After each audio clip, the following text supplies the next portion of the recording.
და 22 ნომრით ბაკურ ნანიშვილი.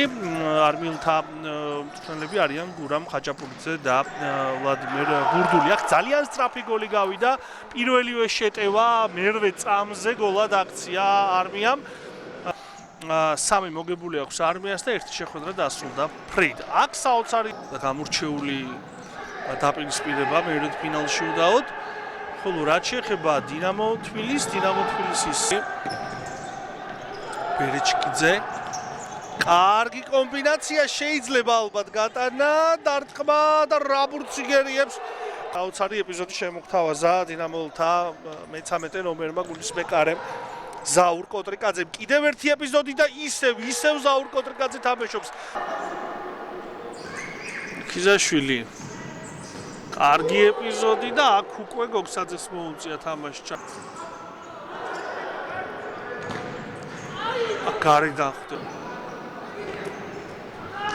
ჩაიჭრა ეს გადაცემა ბერეჩიკიძე და არმიელებმა გაიტანეს მეორე. ჩაიჭრა ეს გადაცემა ბერეჩიკიძე და არმიელებმა გაიტანეს მეორე. გავიდა ეს პასი შეიძლება გატანა დარტყმა კიდევ ერთი მცდელობა და 2-1 საბა ეგრისელაშვილმა ძალიან დროულად შეამწირა აგარ გავიდა ეს პასი შეიძლება გატანა დარტყმა კიდევ ერთი მცდელობა და 2-1 საბა ეგრისელაშვილმა ძალიან დროულად შეამწირა აგარ წვეთი გოლი აღმოჩნდეს თუ დინამომ გაიტანა ისეთი მუხტი შეიძლება მიიღოს დინამომ რომ მე ამ თამაშის მოგებაც კი შეძლოს. აქ არმიამ გაიტანა გოლი, შაკო ცირამოამ კერძოდ და არმიელები ორი ბურთის სხვაობით.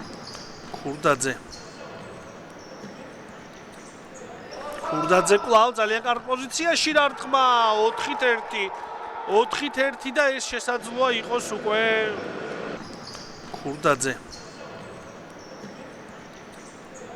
ქურდაძე კვლავ ძალიან კარგი პოზიციაში დარტყმა 4-1 და ეს შესაძლოა იყოს უკვე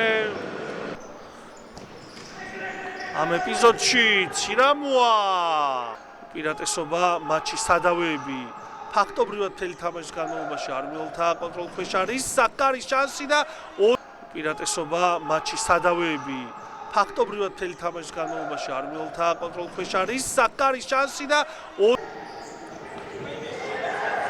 შედეგი დაფიქსირდეს საბოლოო ჯამში. აქ შეიძლება გავიდეს გოლი და გადის კიდე.